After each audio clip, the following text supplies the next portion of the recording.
Hi everyone.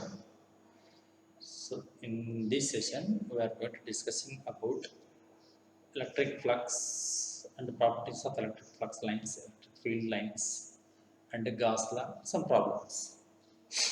So let us see about electric flux first. Electric flux.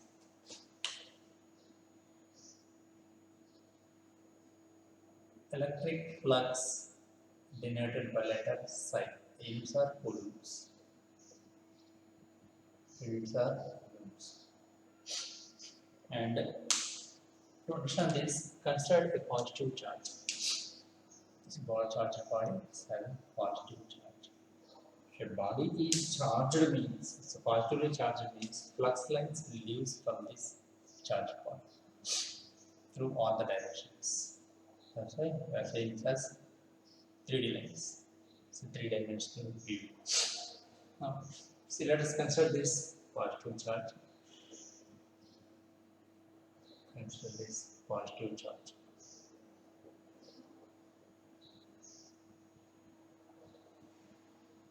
Here, these are from imaginary line. The imaginary lines drawn from the definition for electric flux I'm coming. The imaginary lines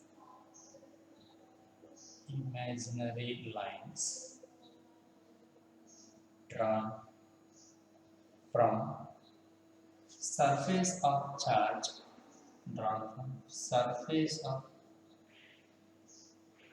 imaginary lines drawn from surface of charge, which indicates the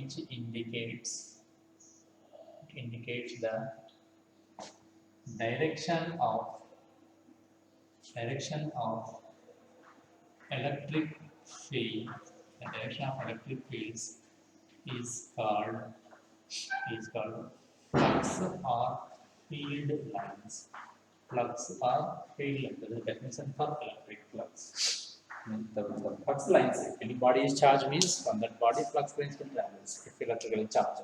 So these lines we are going to assume. So that's why these are called imaginary. Flux related is imaginary lines. The imaginary lines drawn from the surface of the charge, and which indicates the direction of electric flux, is called flux lines or field lines. Now we'll see the properties of these electric flux lines. Properties of flux lines. Properties of flux lines. First property. These flux lines will starts from positive charge and ends at negative charge. It means that these electric flux lines will originate from positive charge. It's electric flux lines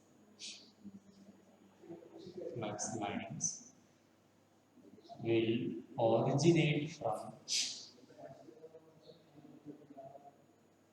positive charge and terminates at negative charge. Terminates at negative charge means high to flow charge will travel. If there is no negative terminal, if there is no negative charge,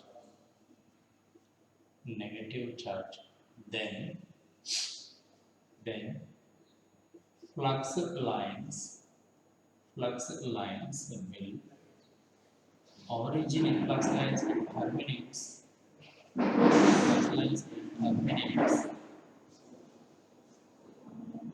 at infinite distance. We can't estimate where these flux lines are cutting. There is no availability of negative charge. Flux lines will travel up to the infinity distance. Third point: these flux lines will never intersect. These flux lines never intersects, which means those will never coincide with each other. Flux lines will travel only. Go to fourth point. The flux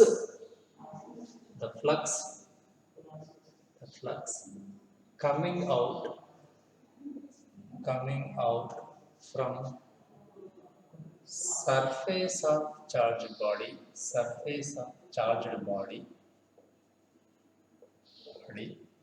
is independent of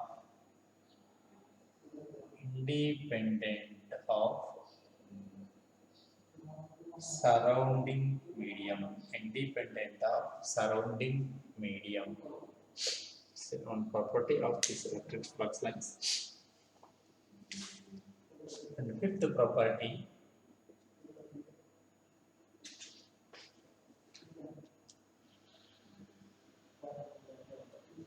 these flux lines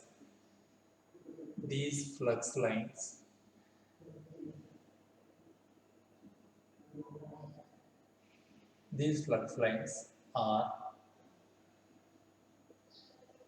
closely spaced at high charge region and widely spaced at low magnitude charge region. To understand this, if I consider any one charge body, say positive charge body, so from this, how flux lines will travel? So like this, flux lines, like this will travel. At any one point, say assume at this point A, I am going to consider here, point B, I am going to consider. At point A, electric field intensity is more compared to electric field intensity at point B. But I said, here the spacing between the lines, this means here the electric field intensity is more. That is the meaning of this property. And the seventh property,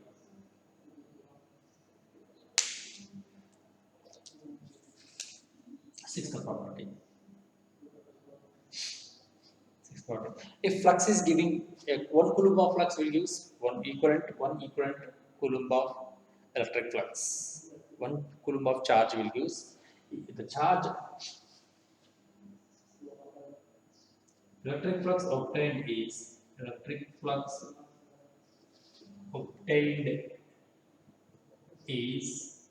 always equal to the charge, which means 1 coulomb of charge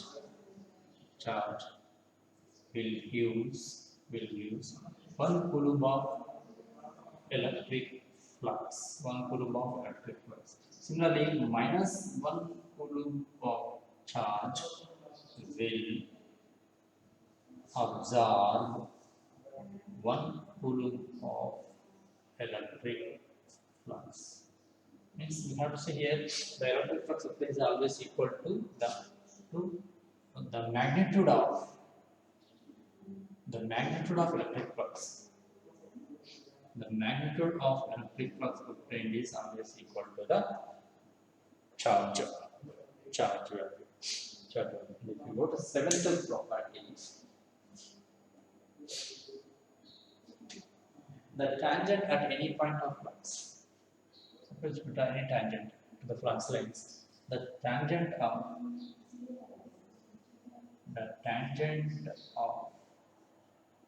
electric flux lines will use the direction of field intensity. The direction of electric field intensity also gives the direction of force. The direction of flux lines will also use the direction of electric flux lines, electric field intensity or direction of force. These are the characteristics of electric flux. To understand electric flux, we consider one positive charge. So on positive charge, we consider means from the positive charge, flux lines will travel through all the mediums. Means around the conductor, all the direction travels. All the directions will represent in 3D view. So 3D means the definition of flux, electric flux is saying the imaginary lines drawn from the surface of charge, which indicates the direction of electric field, is called electric flux or electric field lines. Next, we'll think about the properties. The first property is saying electric flux lines will originate from positive axis and terminates at negative axis. If there is no negative axis, the flux lines will travel from the positive charged body up to the infinite distance. And the third property, that these flux lines will never coincide with each other. Those will never the flux lines will travel skip and those never will cross with each other. Fourth property, the flux coming from the surface of the charged body is independent of the surrounding medium. Means whatever this flux from this body, the charge will travel. If it's surrounding me, it won't. It is not. It is independent of surrounding the medium. These flux lines are closely spaced at a high magnitude charge, high magnitude of electric field intensity, and widely spaced at a low magnitude of electric field intensity. The flux lines obtained, the magnitude of flux lines are equal to the charge. To understand, I was given an example, 1 coulomb of charge positive plus 1 coulomb of charge will give electric flux equal to 1 coulomb. So similarly, minus 1 coulomb of charge will absorb 1 coulomb magnitude of electrical flux. So we can refer to mathematical answer here. Psi is equal to magnitude of psi is equal to magnitude of Q. The third, seventh property saying the tangent of electric flux lines will give tangent of flux lines will give the direction of flux lines will give the direction of the direction of electric field intensity or electrical force. Electric field intensity or force. So next, electric flux density. Electric flux density. Denoted by letter d bar density d bar. So getting from the definition, say d bar is equal to electric flux by surface area. Surface area. So equal to what? D bar is equal to d psi by ds. D psi by ds. This, if I want d psi, I can write as d psi is equal to d bar into ds bar. Why? Because all are vector quantity. So from this electric flux, also can represent magnitude and directions. The flux is equal to surface integration of d bar dot to ds bar. From this formula, we will calculate electric flux the certain surface. So the units for flux density is equal to Coulomb per meter square. So you can call it as Tesla. Units for flux density is Tesla. It's about electric flux and flux density. Gauss law. Very important principle in electromagnetic field subject, Gauss law.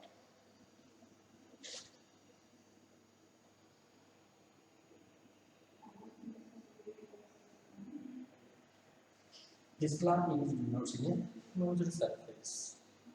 This law represented in closed surface. Closed surface means it is not valid for open surface. Open surface. So closed surface means equal to open volume means it's three-dimensional view. Three-dimensional view. The closed surface is called. The closed surface is also called. Face is also called Gaussian surface or Gaussian imaginary surface. Gaussian imaginary surface.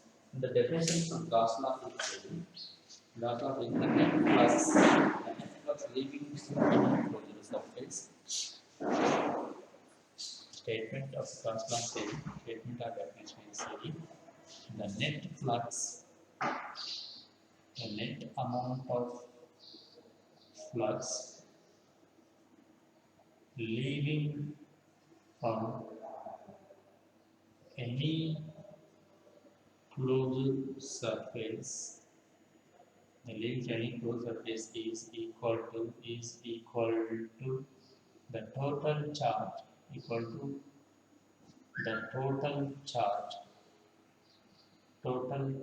enclosed in the surface. total charge enclosed in the surface.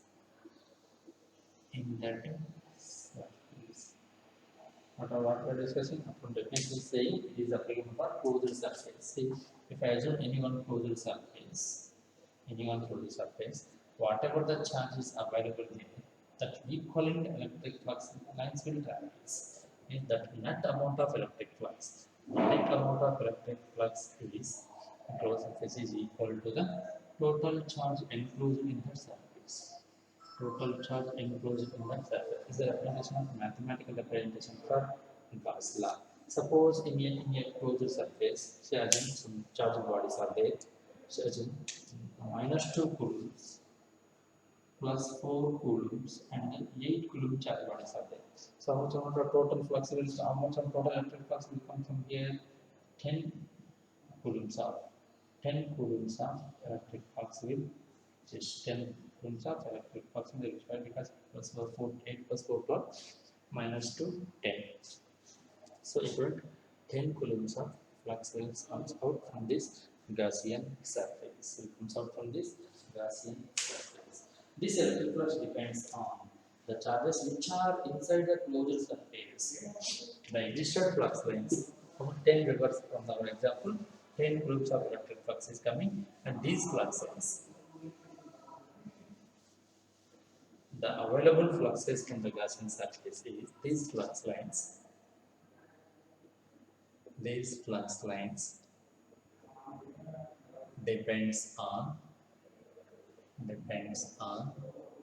charges inside the closed surface. Inside closed surface and are independent of charges outside the Gaussian surface, outside the closed surface means if total charge of here coming here, electrical charge 10 coulombs. So electrical was 10 coulombs. Suppose if outside 1 plus 2 coulomb charge body there means these charges, the existing electric flux lines are independent of this 2 coulombs plus 2 coulomb charge plus 2 coulomb charge. That is the meaning of this statement. And next, for the closed surface, define electric flux density for the closed surface. So assume this as equation 1. For the closed surface,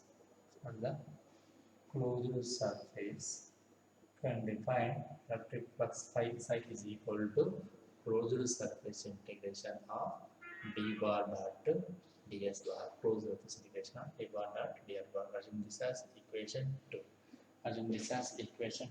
To discuss the charge density, volume charge density. What expression would derive for volume charge density? Volume charge density rho v is equal to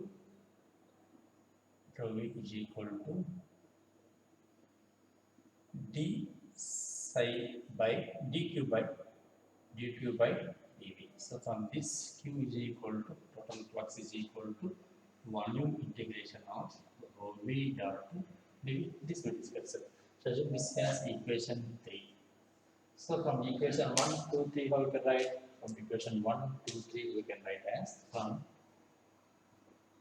equations 1, 2, and 3, we can write as psi enclosed psi is equal to electric flux is equal to closed surface integration of v bar dot ds bar is equal to q enclosed is equal to volume integration of rho v dot dv.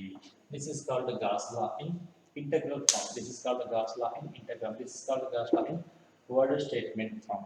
Gauss law from word statements. See, from equation 2 and 3 you can say from equations 2 and 3. So what equation 2 is saying? Psi is equal to closed surface integration of d bar dot ds bar is equal to volume integration of rho v dot dv.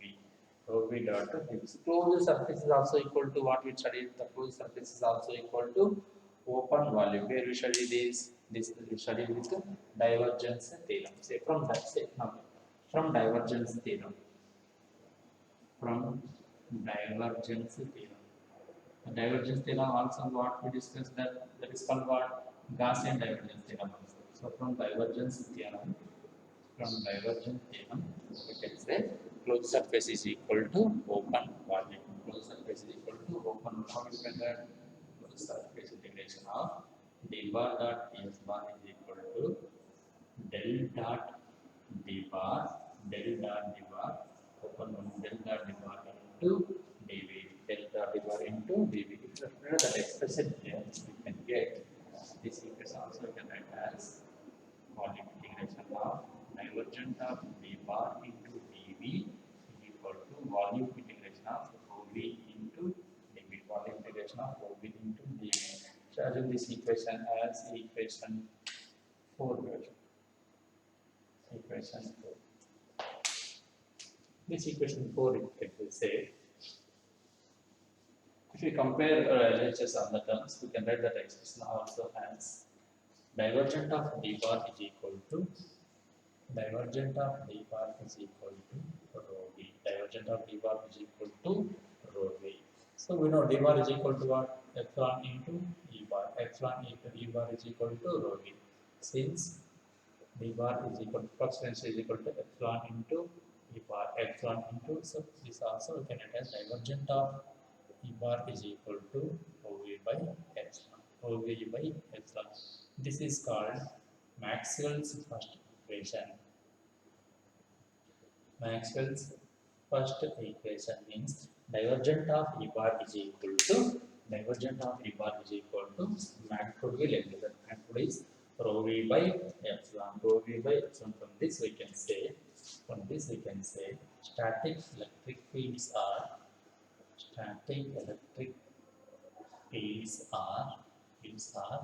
divergent. Also you can say these fields are irrotational. So the Gaussian surface is called what? Imaginary Gaussian surface. This is about Gauss law. Gauss law statement is saying in a closed surface, the total charge and electric flux coming out from that closed surface is equal to the total charge enclosed in that surface. So from the definition we can say Gauss law is not applicable for open surface. Gauss law is applicable for closed surface only. Gauss law is applicable for closed surface only. So this Gaussian law also we can imagine because we are going to analyzing about the flux. That's why we can see on this concept to look out one simple problem on Gauss law. The problem. The electric flux density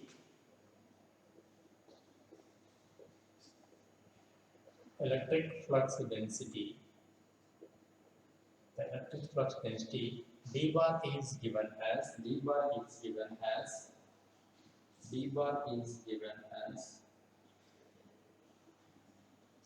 r by 3 ar cap. Then find the total amount of charge.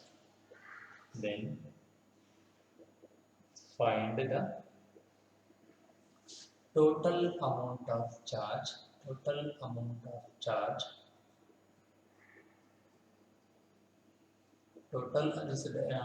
electric field density the units are given as nanocoulombs per meter square.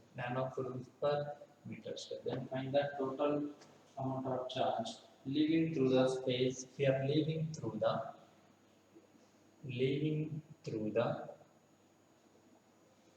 sphere of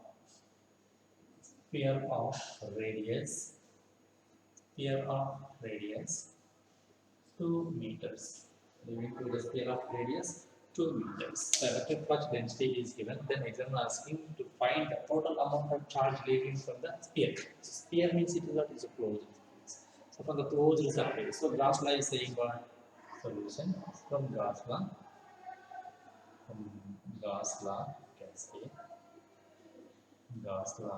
Can say Q is equal to surface integration of d bar dot ds bar. d bar dot ds bar. So this is also equal to one to open volume. In Stokes theorem, you can see what it is. Closed surface charge is equal to open volume of divergent d bar into dv. Divergent of d bar into dv. So we have to calculate here dv. Also we have to calculate divergent to dv. So let us see divergent of d. So divergent of d, how you can write divergent of d, how you can write uh, for this spherical coordinate system. So that we discussed already. So dou by dou r into r plus dou by dou r into 1 by r into dou a theta, because r theta phi are the coordinates, and this is what 1 by r sin theta into dou pi of a pi. This is expression for divergent of d bar for spherical coordinate system. For easy understanding purpose, I can write here as, so to remove the coefficient for del, what we should say, remove here 1 by r square, we multiply here with r square, multiply there with r square. So then we get the expression as, this is the divergent of d bar. This is the divergent of d bar. So divergent of d bar we will get as divergent of d bar is equal to 1 by r square into dou by dou r of, here given d bar is terms are nothing but r by 3. So r by 3, if you r by 3 into r square is r square, because we are multiplying the r square. So 1 by r square into the 1 by 3 into r cube in the number of 3 r square. So if you simplify, you can get the 1. So divergent of d bar is equal to 1. Now, so from the main expression, we need to calculate total charge. Total charge is equal to volume integration of 1 into dv. 1 into dv. Differential volume. What is the expression? Differential volume dv. So this is what throughout uniformly spaced. So this dv is nothing but what? 4 by 3 pi r square. So 1 into dv is nothing but differential volume d. So the volume is. If you integrate it, you can get the volume. So this is the expression for volume of sphere. Sphere volume is equal to 4 by 3 into pi r cubed. 4 by 3 into pi r cubed. There is a charge. So radius is given at what? Radius is equal to 2 meters. So radius is equal to 2 meters means if you substitute, you can get 4 by 3 pi into 8 is equal to 32 pi by 3 coulombs. 32 pi by 3 is the expression for charge. This is the expression for charge. Once again, I'll repeat this problem here. There is a chance to confuse little bit.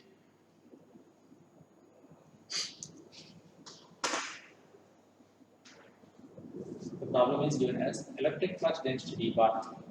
In this problem, the electric flux is given as R by 3 into AR cap. Means R by 3 into AR cap means, then find the total amount of charge leaving from the sphere. So from that sphere, the flux density is there. So that sphere. So sphere is nothing but axis around r comma theta comma phi are the axes. So from Gauss law, we can write, we need to calculate total flux means flux density is given in the closed surface means closed surface integration of d bar dot ds bar. If you apply the Gauss divergence theorem, we can write also this as volume integration of divergent of d bar into dv. Divergent of d bar into dv. So we have to calculate here divergent of d bar. So divergent of d bar is equal to, for the spherical coordinate system, 1 by r square into dou by dou r of r into r square plus 1 by r into dou by dou theta into a theta plus 1 by r sin theta into dou by dou pi of a pi. This is the expression to calculate divergent of d bar. See, in the given flux density equation, there is no a theta terms and no pi terms. Only r terms are there. So those r terms only I am going to integrate differentiate here. So 1 by r square into, for simple calculation, to remove the coefficient, I use multiplied and divided with r square. So 1 by r square into dou by dou r of, given is what? R by 3. R by 3. So R by 3 is equal to R cubed by 3. So So 1 by r square r cubed. So integrate differentiation of r cubed nothing but what 3 square r is nothing but what n into x to the power of n minus 1 3 into r square. So if you simplify we can get your. So if you substitute that 1 here you can get the expression for total charge. Total charge is equal to volume integration. So volume integration nothing but what it is a volume. So this volume integration volume is nothing but volume. What is the volume of this? What is the expression for volume of sphere? Expression for volume of sphere is pi r 4 by 3 pi r cubed. So 4 by 3 pi r cubed expression. So the radius at about 2 meters exam is asking. So if you substitute in place of r 2 meters, you can get the value of total flux is 32 pi by 8. 32 pi by 8.